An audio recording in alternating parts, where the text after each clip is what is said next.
UFC Fight Night, Derrick Lewis versus Rodrigo Nascamento goes down this Saturday. So let's go through the predictions and breakdowns of every fight that the people really care about. You know, leaving out the boring ones, and the women's fights, which no one really wants to hear about. So let's start straight away. Terrance McKinney versus Esteban Ribovics. So McKinney is probably one of the best fighters to ever exist in the UFC in the first minute. He'll probably be the GOAT in the UFC if he had cardio. But unfortunately he doesn't. He gasses out halfway through the first round. He also has a pretty meh chin, he has the ability to get knocked out, put down, stuff like that. Esteban, on the other hand, he is a pretty technical striker. He has power in his hands, he has good takedown ability, he has good BJJ as well. However, I don't think any of that is going to come into play because I think McKinney is going to get that quick first round finish. I'm going to say probably in the first minute or minute and a half. Moving up the card, we have Chase Hooper versus Viacheslav Borshchev. So Hooper has some very good BJJ. He's one of them specialists, so don't focus on the other shit. However, he has terrible takedown accuracy. He has out of every 5 takedowns he attempts, he might get one of them. Borshchev, on the other hand, is a kickboxer. He has some pretty good kicks and decent power as well. And I believe he will defend the takedowns, because anyone should defend the takedowns of Chase Hooper. And I think he's going to knock him out on the feet. So I'm going to go with probably a round 2 KO in this one. Or if not, then Chase will just be in the clinch, constantly clinch fighting, take it to a boring ass decision. Let's see how it goes. Moving up the card, we have Alonzo Menifield versus Carlos Ulberg. So Menifield does have some pretty wild striking, unorthodox, and but he throws it with a lot of power. He can knock out anyone. But yeah, he's up against Ulberg from City Kickboxing, which has dropped off a bit recently. But yeah, he has that kickboxing background. He's much better than Menifield in the stand-up. He's much more technical. And both of them have good takedown defenses, so I think this fight will be on the feet. And I think at the end, Ulberg will get this done. I'm going to go with, let's go with a 30-27 decision. Oh, you know what? I'm actually going to go with a 29-28 decision. I think Menifield is going to catch Ulberg in one of those rounds and maybe drop him and win that round.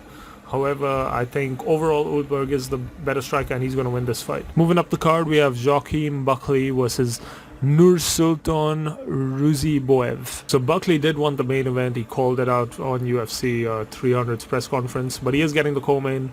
You know, Dana kind of just shunned it off, and well, I don't know what he had in mind, but he gets the co-main at the end of the day. So Buckley has a lot of movement, man. He cuts angles, he jumps to the side and throws strikes, and so that's his style of fighting. He's quick as well. He has a lot of power in his hands too. Ruziboev, on the other hand, he's 6'5" at middleweight, which is kind of crazy for the division. However, he still has a pretty shit reach for that height. But yeah, he's shown some amazing grappling on the regional scene, but so far in the UFC he hasn't shown much. He's just had like 2 knockouts, and one of them being due to an eye poke, and the dude was distracted looking at the referee and stuff. But yeah, man, there's a possibility that he has fallen in love with his hands a little bit, even though grappling is his primary weapon here. So he might keep this on the feet. You never know. That'll be what gives Buckley the best chance to win this fight. However, I don't know. I think Ruziboev is pretty good on the feet as well, and I think he can get this done. So I'm going to go with Ruziboev on this one. I'm going to go with a 29-28 decision win. He's going to take this to the ground at times. He's going to win the striking exchanges as well. Buckley will have his moments, but I think Ruziboev will dominate the fight for the most part. So moving up the card, we have Derrick Lewis versus Rodrigo Nascamento. So I'm going to have to mention, this is a 5-rounder, and we know how much Derrick Lewis hates 5-rounders.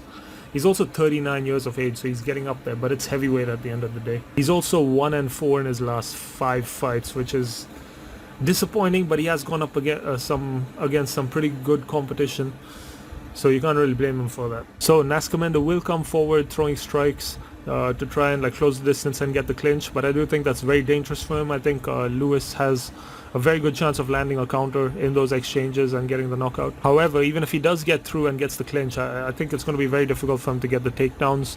We saw that he wasn't able to get a single takedown against Don'Tale Mayes, which was horrible. I don't think he's going to get it against Derrick Lewis. And even if he does get it against Derrick Lewis, we know that Derrick Lewis can just get up from those takedowns, because he has that fat dude strength. So yeah, conclusion, I'm going to go with Derrick Lewis. I think he's going to get this done in round 1. I'm going to go with a round 1 KO with Nascamento coming in, rushing in, with strikes, and Derrick Lewis lands a good counter, puts him down. Oh man, puts him down, gets the win, takes off his shorts. Maybe we'll have a good post-fight interview, and that's it. So yeah, that's my predictions for this card. I'll probably be there for the fight night. I'll probably be streaming Fight Companion, so make sure you're there for that. So till then, or till the next video, I don't know which is next. Yeah, see you guys.